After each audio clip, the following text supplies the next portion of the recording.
In a video uploaded to Threads from one user, a wrestler unfurled a Donald Trump flag. The crowd was less than pleased, yelling F Donald Trump in his direction, along with hurling projectiles onto the ring. Hilariously, this is the same crowd who says keep politics out of sports, and yet look no further than the Ultimate Fighting Championship, which has shown to be Donald Trump's bread and butter sport. Here he was as a candidate in the 2024 election, being walked out by the head man, Dana White himself, Tucker Carlson, formerly of Fox News, Kid Rock, and other deplorables. The league practically gifted their fan base to Trump because, say what you want about him. The guy saw this thing coming, was into it, and gave us our first shot, and you'll never hear me say anything bad about Trump. Lovely. From one abuser to another, it does seem as though they do share a lot in common. No wonder White fawns over him. Hey, by the way, RG3 didn't ask a single question on this. We believe everyone should stand for the national anthem. That's an important part of our policy. It's also an important part of our game that we all take great pride in. And it's also important for us to honor our flag and to our country. And we think our fans expect us to do that. You said you want the players to stand, and there's been no change to the game operations manual, which led to the NFL capitulating to an authoritarian. You ask, I'm going to use your words. Who's to blame? Know this. That's the word choice of losers. Let me explain one thing about Texas. And that is, Texas, every square inch of our state, cares about football. You could be in Hunt, Texas, Huntsville, Texas, Houston, Texas, any size community, they care about football. High school, Friday night lights, college football, or pro. And know this, every football team makes mistakes. The losing teams are the ones that try to point out who's to blame. The championship teams are the ones that say, don't worry about it, man, we got this. We're going to make sure that we go score again, and we're going to win this game. The way winners talk is not to point fingers. They talk about solutions. What Texas is all about is solutions. Even fascistic Texas Governor Greg Abbott got in on the action. All right, we're going to create a new banner. This is a Jumdoc alert.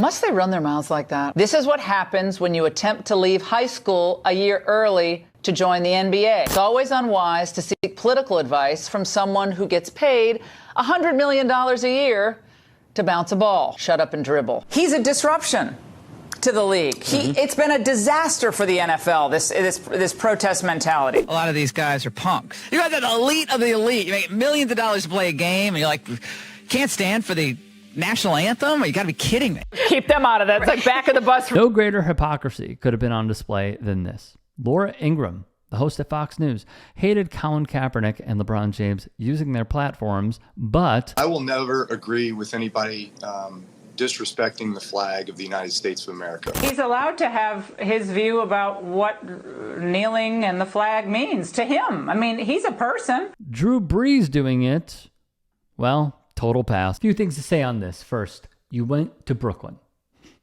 I know that a lot of wrestlers are actors and they want to go full heel, but considering that you unfurled this banner, this flag rather, in Brooklyn, New York, of all places, you had to know that people were going to come for you. And they did. They made their voices heard. We had to censor out all the F words. Those were F words. People were throwing projectiles at the wrestler. I feel like he probably, likely, mentally prepared himself for what the backlash would be. Curious to know if it's the character or if it's him. Secondly, there are many wrestlers that you should be fans of. One is Sami Zayn. Dude speaks out all the time. I would love to interview that dude. Secondly, CM Punk. And I'm going to tell you a quick story. CM Punk, when he came back to the United Center, he was making an announcement. And he said, hey, before you leave, grab a free ice cream bar on me. We did a story on this, and that shop in Chicago is called Pretty Cool Ice Cream. They stand up for amazing causes. They are pro-civil rights, pro-human rights, everything. And I have gone and supported them with my money as well. And if you're in the Chicagoland area, you should too. Their ice cream bars are incredible. CM Punk has proven to be the antithesis of, say, a Hulk Hogan, who he even went in an interview when asked about it and said, yeah, I met him. And when the interviewer was like, oh, you don't seem too warm about him, Punk basically said, yeah, I don't like him. That is these sort of wrestlers that I think should be put on a pedestal, because they've proven time and time and time again what they stand for, what they care about, and are basically the antithesis to a Hogan. Also, and the thing that just drives me crazy is on our side of the aisle, and this is for an entire left-wing coalition, I don't believe the majority is saying that you should keep politics out of sports. I guarantee there are some centrists and some libs who are doing that.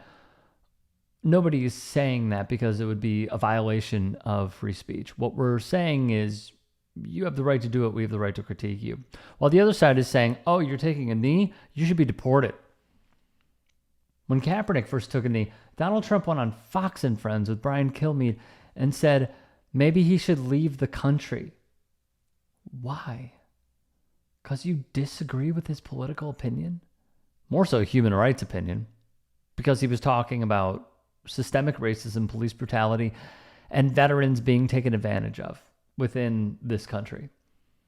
One is acting patriotic, and I know that term has been, completely overtaken. But one is acting patriotic while the other one just wants to alienate everybody. Am I calling for this wrestler to be fired? No. I don't really care. What I'm saying is you went into Brooklyn and you unfurled a Trump flag. You had to know what was happening. But amongst the right, the majority will say that politics and sports should be separate, while they applaud Donald Trump injecting himself by putting forth policies in sports. It's beyond hypocritical. It leaves me feeling like they just can't see it at all times. Yeah, blind as a bat.